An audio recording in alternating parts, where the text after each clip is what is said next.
talk is a joke. Why you always treat me like a criminal when I come over here, Mr. Sanford? Because I want you to feel at home. Yes, Pops. Ask your mama what it is. Man, I bet she don't even know. Come on, Pops, chill. Most cats cut out when they 16, and you got to cut out sometime. How old are you? 31. Well, what you waiting on, Medicare? You like their helmets? I bet all my men on a football team because you like their helmets. What do you think, Jim Jam? Go for it. Gentlemen, I'm out. Can you imagine that one of television's smoothest talkers almost never became an actor at all? Get this. The man who delivered some of the funniest lines about skin flicks and marijuana in 1970s television started his career as an electrician with no acting experience whatsoever. Hey, what kind of movie can this be if they're gonna use him? Yeah, I don't know, man. Maybe they're just gonna use him for the crowd scene. This isn't just about a recurring character who called Fred Sanford Pops. This is about a man who transformed from blue-collar worker to television icon through pure street wisdom and undeniable cool. Oh, it just sprung up, did it? Well, what a fine spring we're having. On March 31, 1938, in St. Louis, Missouri, the Gateway to the West welcomed a future television legend. The one and only in the flesh. Though nobody could have predicted that this baby boy would grow up to become one of the coolest cats ever to grace a TV screen. There's a window by the landing that's always open, see? And I crawl through there and let us in. Hey, you want me to do it, partner? You know I'm good at that. Nathaniel Taylor entered the world during the height of the Great Depression, in a city where jazz flowed through the streets and survival required both wit and street smarts. Growing up in St. Louis with two brothers, Richard and Eugene, and three sisters, Betty, Mary, and Rose, Taylor learned early that making people laugh could get you out of almost any situation. The family dynamics in the Taylor household would later inform his perfect chemistry with television families, understanding how brothers could both love and antagonize each other in equal measure. But here's where the story takes an unexpected turn. In the late 1960s, Taylor wasn't chasing Hollywood dreams or taking acting classes. He was working as an electrician at the Performing Arts Society of Los Angeles, more concerned with voltage than performances, more focused on wiring than writing. He had moved to Los Angeles not to become a star, but to make an honest living with his hands. That's when fate intervened in the form of Larry Clark, his mentor at PASLA. Larry watched Taylor interact with people around the theater and noticed something special: the way he carried himself, the natural rhythm in his speech, the effortless cool that couldn't be taught in any acting school. Then we can make plans as we go. Well, I could use a drink. Beaujolais. One day, Clark made a suggestion that would change television. He said to Taylor, "You should try out for a part." Taylor probably laughed it off at first. He was an electrician, not an actor, but Clark persisted, having him read a few lines just to see what would happen. What happened next was pure magic. Taylor's natural charisma jumped off the page like electricity through his own wiring. Clark was so impressed that he sent Taylor down to meet with none other than Red Fox, who was already making waves in the comedy world. When Fox and Taylor sat down together, something clicked immediately. They talked about their shared St. Louis roots, swapping stories about the Gateway City, and discovering they spoke the same language. Not just the words, but the rhythm, the timing, the unspoken understanding that comes from growing up in similar circumstances. I just bought these. It's $20 a piece. Real Swiss cloth. Swiss, huh? Then how come it says made in Japan? What made Rollo special wasn't just his smooth-talking ways or his impeccable fashion sense. It was how Taylor played the character with layers that most writers never even put on the page. Say, Pop, there's your hubcap, man. I want you to know it just missed me. Well, let me put it on the truck and try again. Rollo had been to jail, which Fred never let him forget, but Taylor never played him as hardened or bitter. Instead, Rollo carried himself with the confidence of someone who had made mistakes, learned from them, and refused to let them define him. Was Aunt Esther a talker or something? Is she a talker? Her mouth so big you can put your head in it with your hat on. The magic happened in Rollo's relationship with Fred Sanford. While Lamont represented everything Fred wanted his son to be, responsible, ambitious, respectable, Rollo represented everything Fred feared his son might become. This created comedy gold, as Fred's attempts to separate Lamont from Rollo's influence became increasingly desperate and hilarious. And you need an airplane for these to work. No, you don't. Hey, plug on in there. Listen. I'm with ID One of the most memorable episodes showcased Taylor's comedic genius during the Fred's Treasure Garden storyline. When Lamont discovers what appears to be marijuana plants growing in their yard, he panics and calls Rollo for advice. What followed was a masterclass in innuendo and double entendre as Taylor's Rollo tried to help his friend dispose of the herbs without getting caught. Oh, that's parsley, wild parsley. And it sprung up by itself. Hey man, don't worry. There's enough for everybody, Rollo exclaims with the enthusiasm of someone who clearly knows exactly what they're looking at. When Lamont insists they need to get rid of it, Rollo comes up with an ingenious solution. Instead of wrapping it up in a huge piece of paper and throwing it out, I'll just get some little pieces of paper about this size, and I'll take the marijuana little by little and wrap it up in those little pieces of paper, and I'll get rid of it all, one by one. Does that look like wild parsley to you? You mean that marijuana? Taylor delivered these lines with such perfect innocence that you almost believed Rollo was genuinely trying to help with waste disposal. The genius lay in how he played the character's street smarts. Rollo knew exactly what he was suggesting, but he presented it as a public service. When a police officer arrives to investigate the robbery of the parsley, the confusion that follows showcases Taylor's ability to find comedy in the absurd. Huge piece of paper. Yeah? Throwing it out. Then I'll just get some little pieces of paper about this size. And then I'll take the marijuana little by little and wrap it up in those little pieces of paper. And I'll get rid of it all, one by one. Probably, possibly, partially, parsley becomes the tongue-twisting refrain as Rollo tries to explain what happened to the missing plants. Taylor's delivery made each repetition funnier than the last, turning what could have been a simple misunderstanding into comedy poetry. Does that look like wild parsley to you? You mean that marijuana? But perhaps no episode showcased Taylor's range better than Lamont, is that you? When Fred begins to worry about his son's relationship with Rollo. After Bubba reports seeing Lamont and Rollo enter the Gay Blade bar, Fred's paranoia reaches new heights. The episode becomes a fascinating study in 1970s attitudes, but Taylor navigates the comedy minefield with remarkable skill. I don't believe it. You're too old news now. When Fred confronts Rollo about his relationship with Lamont, Taylor's response is perfect. Lamont, he is my man, my main man. The way he crosses his fingers and declares, "We tight partners, man. Me and Lamont are just like that," shows how Rollo's street terminology could be completely innocent, yet thoroughly misunderstood by an anxious parent. Lamont, that's my man. Taylor understood that Rollo's power came from his unshakable confidence. No matter what Fred accused him of, no matter how unwelcome he was made to feel, Rollo never lost his cool. He had the supreme self-assurance of someone who knew exactly who he was and refused to apologize for it. Yeah, you know what they say, too.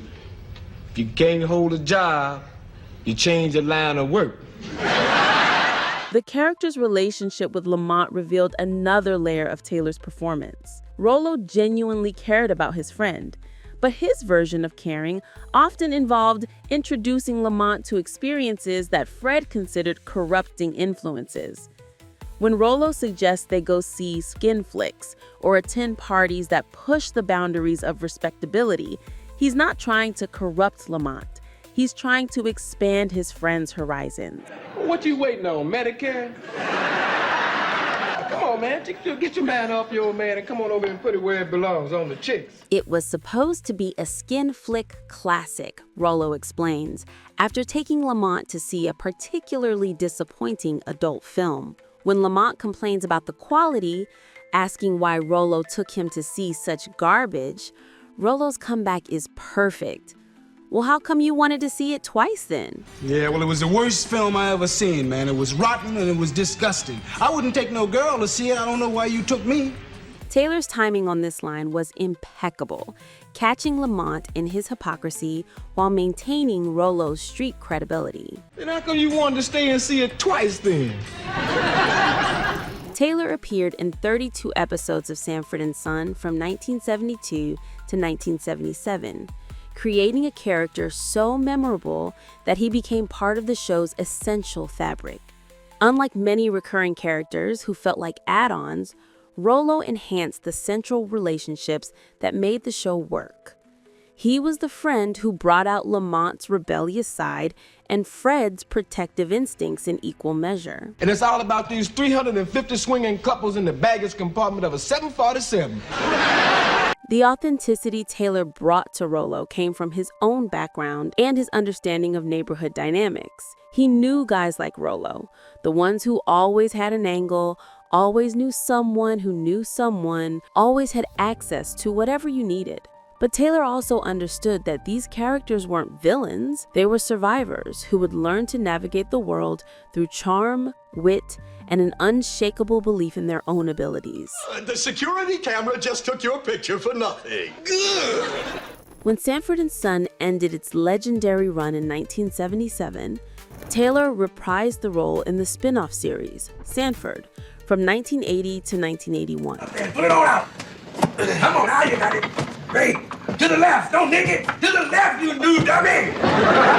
Even though the chemistry wasn't quite the same without Damon Wilson's Lamont, Taylor's Rollo remained as smooth as ever, proving that the character had legs beyond the original series. But Taylor's career extended far beyond the Sanford universe.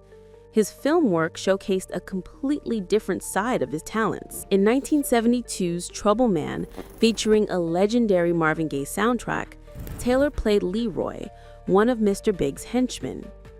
The role was small but significant, showing that Taylor could handle dramatic material with the same authenticity he brought to comedy. His starring role in the 1974 blaxploitation film Willie Dynamite as Sugar demonstrated his range as a performer. The film, while not a major commercial success, became a cult classic and showed Taylor could carry more substantial dramatic roles. His performance had the same cool confidence that made Rollo memorable, but with an edge that proved his acting abilities went deeper than comedy. Them pussies you running, Jack. Hey, they getting older. You're gonna be taking down their Social Security.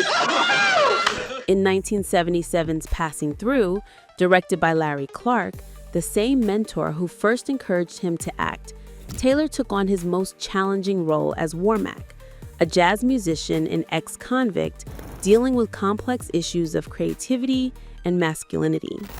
The film was part of the LA Rebellion movement, a group of African-American filmmakers creating socially conscious cinema.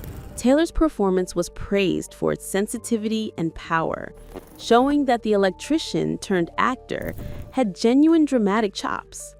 His television work extended beyond the Sanford universe to include appearances on What's Happening, where he played Rerun's brother-in-law, Ike. I didn't know you knew football. As a matter of fact, I didn't know you knew anything. These guest appearances showed how Taylor could adapt his natural charisma to different comedic formats while maintaining his essential coolness. Look who's here to see you, Freddie. Hi, Ike. Hello, moneybags. The 1980s brought more television work, including a role on The Red Fox Show, reuniting him with his old St. Louis connection. Taylor played Jim Jam, a different character from Rollo, but infused with the same street-smart sensibility that had made him a television favorite. But Taylor's life wasn't without controversy. In a shocking turn that seemed to mirror some of Rollo's questionable decision-making, Taylor found himself in legal trouble in 1986. Along with his brother and a friend, end, he was arrested on burglary charges involving nearly $200,000 worth of computers and typewriters stolen from the Sports Connection Athletic Club. The incident suggested that, despite his television success, Nathaniel may have fallen on hard times financially. For fans who knew him only as the smooth-talking Rollo, the arrest was jarring, though it perhaps added another layer of authenticity to his portrayal of a character who had done time. The legal troubles were resolved relatively quickly, and Taylor wasn't incarcerated for long, but the incident served as a reminder that the entertainment industry's financial rewards weren't always as stable as they appeared, especially for character actors who didn't command leading man salaries. In his later years, Taylor opened a performing arts studio for young actors, passing on the knowledge and experience he had gained during his decades in the entertainment business. He understood that talent alone wasn't enough.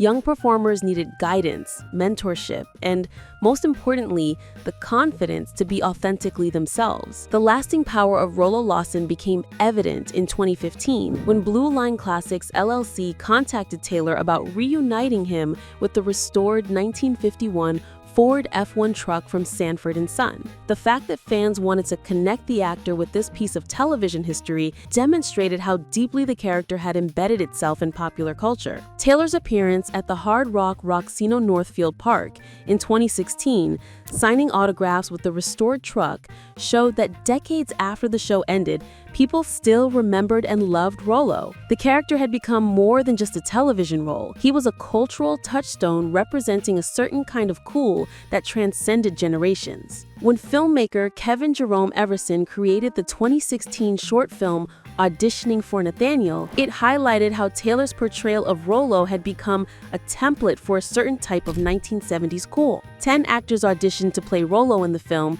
but each attempt only emphasized the uniqueness of Taylor's original interpretation. The film's exploration of performances of blackness in pursuit of Taylor's distinct 1970s cool revealed something important about his contribution to television. Rollo wasn't just a character. He was a representation of dignity, confidence, and authenticity that spoke to audiences across racial and cultural lines. Nathaniel Taylor passed away on February 27, 2019 at the Ronald Reagan UCLA Medical Center after suffering a heart attack. He was 80 years old, having lived to see his creation become a beloved part of television history. At the time of his death, his net worth was estimated at $300,000, not the massive fortune of a leading man, but the respectable accumulation of a working actor who had built a sustainable career doing what he loved. His response to his death revealed the depth of his impact. Fans shared memories of their favorite Rollo moments, quotes from the show, and appreciation for the way Taylor had brought authenticity to every performance. Music promoter Alonzo Williams, who announced Taylor's death, described him as always there with a wise word and a kind word and a joke to put a little icing on it. His son Katie, who works in the television and film industry, perfectly captured his father's legacy. It was a time and an era. Just to be on TV as a black man, it was an honor. It was an honor for people to remember him. From the electrical circuits of Pasla to the television screens of America, Nathaniel Taylor had traveled an extraordinary distance. He never became a household name like Red Fox or a major movie star, but he became something perhaps more valuable, an authentic voice in an industry that often struggled with authenticity. The electrician who became Rollo proved that the best performances come not from technique or training, but from truth. When Taylor called Fred Pops or advised Lamont about the complexities of adult entertainment, he wasn't just delivering lines. He was sharing a piece of his own understanding about how the world really worked. That smooth-talking, scheme-hatching, impossibly cool character lives on in reruns and streaming platforms, introducing new generations to a particular brand of 1970s swagger. And sometimes, when you're watching Sanford and Son and Rollo strolls onto the screen with that confident walk and knowing smile, you remember that the best characters aren't created. They're channeled by actors who understand exactly who they are and aren't afraid to show it. From St. Louis to Los Angeles, from electrician to icon, Nathaniel Taylor proved that cool isn't something you learn, it's something you are. And brother, Rollo Lawson was as cool as they come.